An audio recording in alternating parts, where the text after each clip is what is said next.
Salut tout le monde, j'espère que vous allez bien.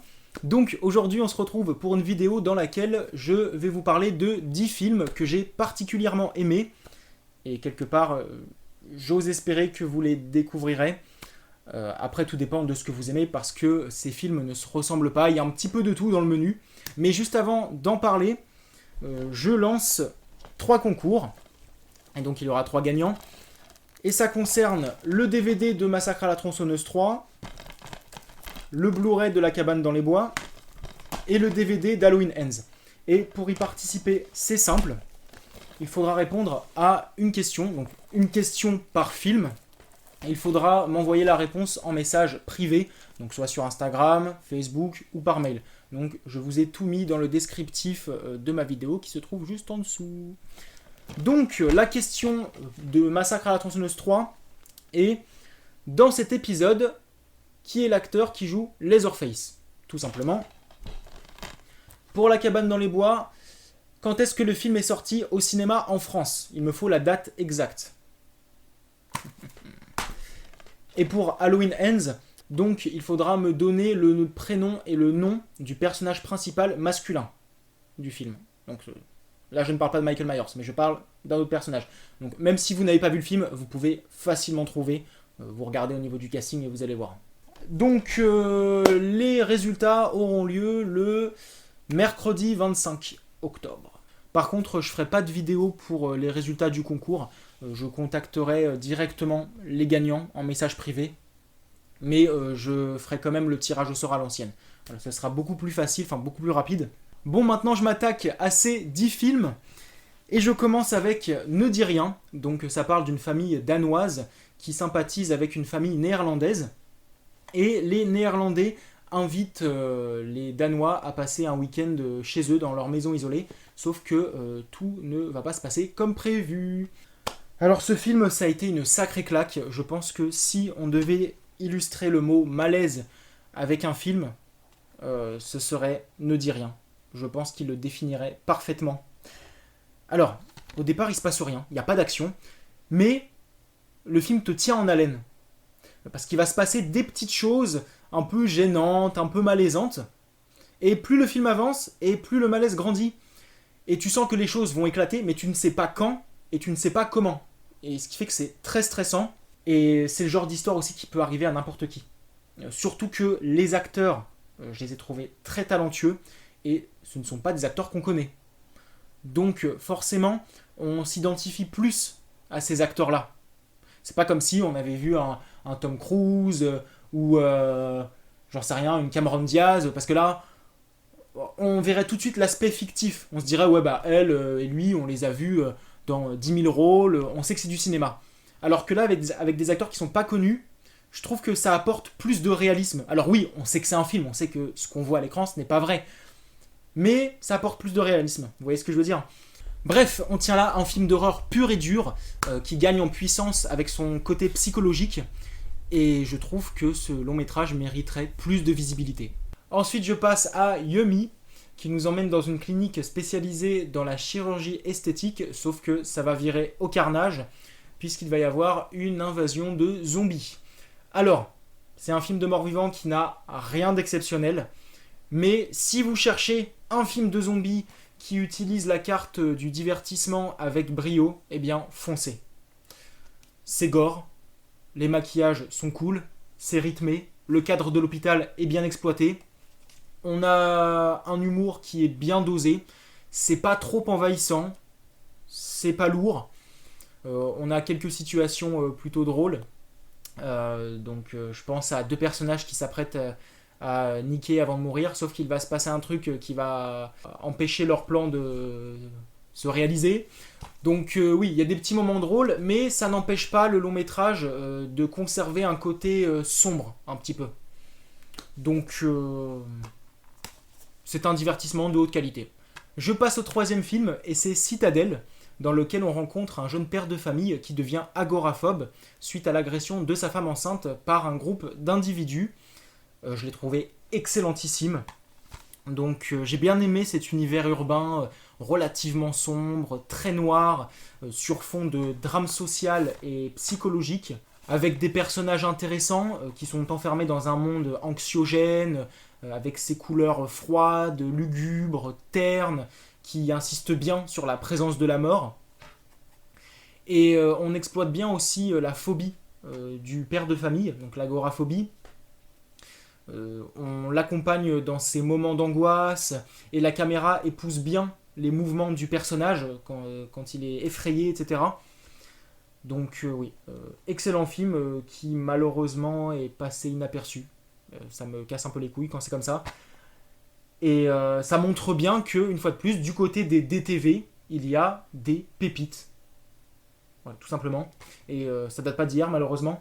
On poursuit avec One Bedroom, The Apartment. Donc on va suivre le personnage de Sarah qui emménage dans l'appartement de ses rêves. Mais ses voisins sont un petit peu trop souriants, un peu trop gentils, un peu trop attentionnés.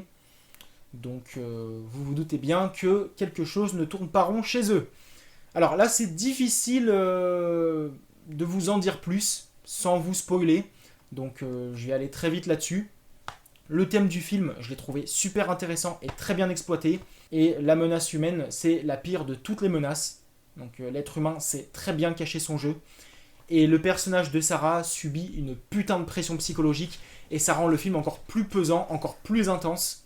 Donc j'ai été très satisfait par ce petit survival en huis clos. J'espère qu'il vous plaira si vous aimez ce genre de film. Film suivant, et c'est Frozen. Donc on se retrouve avec 3 jeunes amis qui sont bloqués dans un télésiège en pleine nuit alors qu'une tempête de neige approche. Je ne comprends pas pourquoi le film n'est pas sorti dans les salles françaises. Je trouve que sur grand écran, l'expérience aurait été encore plus immersive. Mais bon, c'est pas grave. Alors j'ai adoré ce petit survival qui bénéficie d'une belle tension. Et on ressent vraiment la détresse des personnages face aux conditions météorologiques et aussi au fait qu'ils ne puissent pas manger ni boire. Et aussi ils se retrouvent en pleine nuit, donc il y a un petit côté angoissant. Et surtout, je me suis pas fait chier parce qu'on suit quand même que 3 personnages dans un seul et même endroit.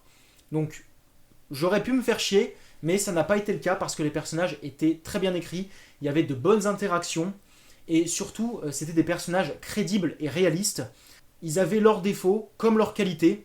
Personne n'était tout blanc ou tout noir. Donc c'était des personnages authentiques. Et ça m'a permis d'accrocher à leurs aventures.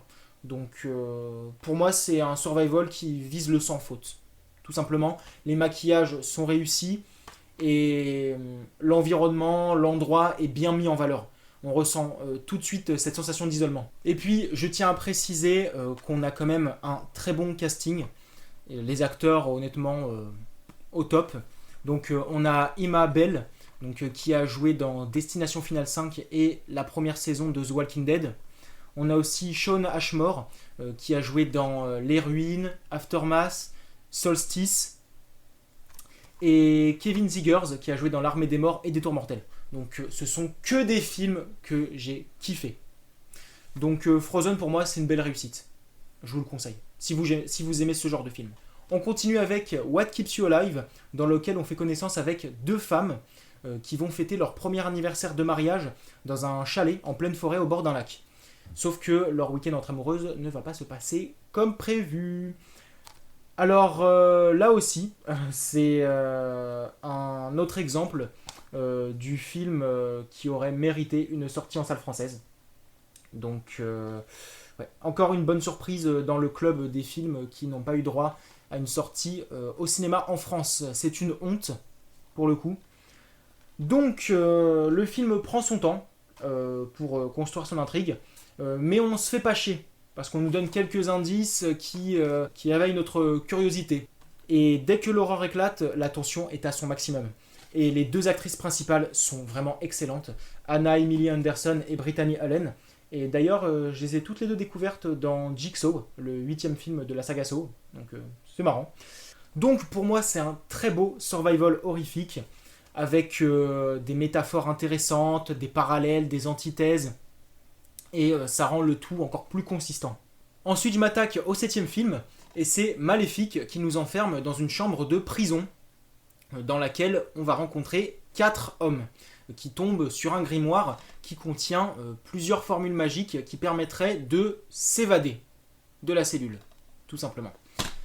Alors, je trouve ça assez révoltant que ce film ne soit jamais cité quand on parle de films de genre français. Parce que pour moi, c'est clairement une des meilleures œuvres horrifiques du cinéma français. Donc moi, je vous conseille de vous jeter sur ce super huis clos fantastique horrifique. Donc, une fois qu'on est dans la chambre de prison, on n'en sort plus. On nous y laisse avec ces 4 mecs qui ont chacun leur personnalité. Mention spéciale pour le transsexuel qui est joué par Clovis Cornillac, qui est totalement hallucinant dans sa prestation. C'est clairement le meilleur personnage du film.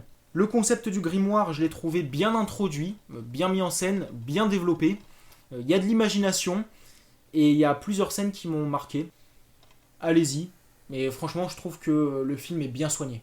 Que ce soit dans son écriture, comme au niveau du visuel, des effets spéciaux, de la photographie, de l'ambiance.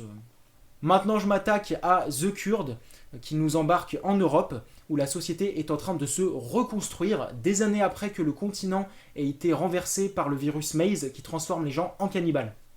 Et là, on a un antidote qui permet aux infectés de redevenir des personnes normales, civilisées.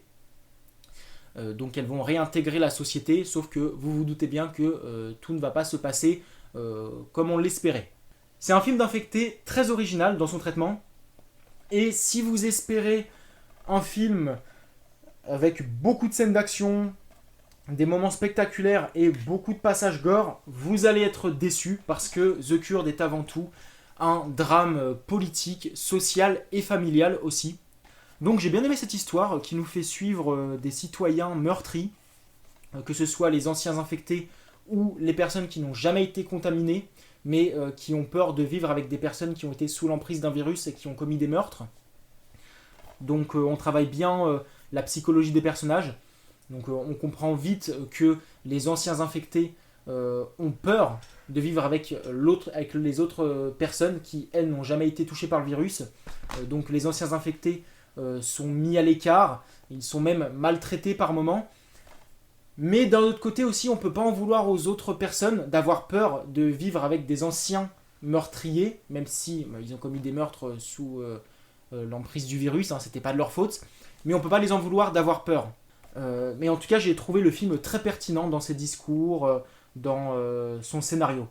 Et comme pour d'autres films que j'ai critiqués dans la vidéo, je suis assez surpris qu'on n'en parle pas plus que ça. Surtout que les films d'infectés, il y en a quand même beaucoup. Et celui-ci, je trouve qu'il sort du lot. Donc ouais, j'ai bien aimé suivre une société fragilisée, meurtrie, brisée. Et je vous le recommande si vous cherchez un film d'infecté qui raconte quelque chose de différent. Avant-dernier film, et il s'agit d'Aftershock, l'enfer sur Terre, et ça fait un petit moment que je devais vous en parler. Alors il s'agit d'un groupe d'amis qui part faire la fête au Chili, mais il va y avoir un tremblement de terre qui va permettre à des criminels de s'évader de prison. Et donc la bande de potes va se retrouver traquée par ces dangereux individus. Alors j'ai bien aimé ce petit survival plutôt singulier parce qu'il s'agit d'un mélange de chasse à l'homme et de film catastrophe. Voilà, j'ai trouvé ça pas mal. Alors après, je vous cache pas que ça met un petit peu de temps à démarrer, on va se taper des personnages stéréotypés, mais assez développés, et il y en a certains que j'ai trouvé plutôt attachants. J'avais mal au cœur pour eux à certains moments, pour certains d'entre eux. Et puis j'ai trouvé aussi le casting très bon, les acteurs étaient très doués dans leurs expressions de terreur notamment, et on retrouve quand même une bonne partie de l'équipe de The Green Inferno. Donc on retrouve Eli Roth, Lorenza Izzo, Nicolas Martinez, Ariel Levy, Ignacia Alamand.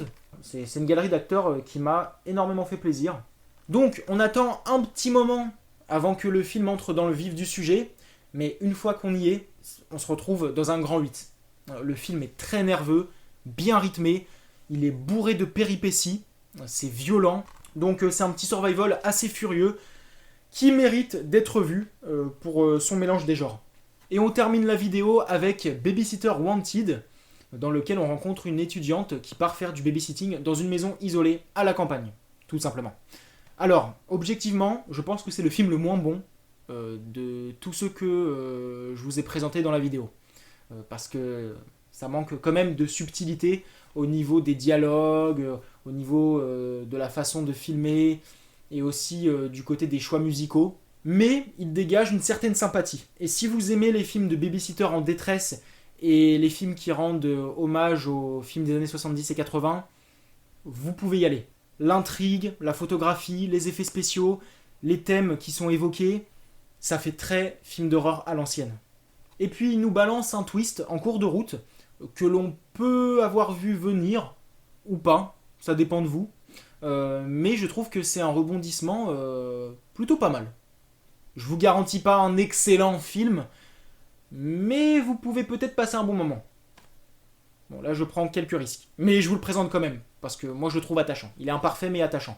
Donc c'est terminé pour cette vidéo.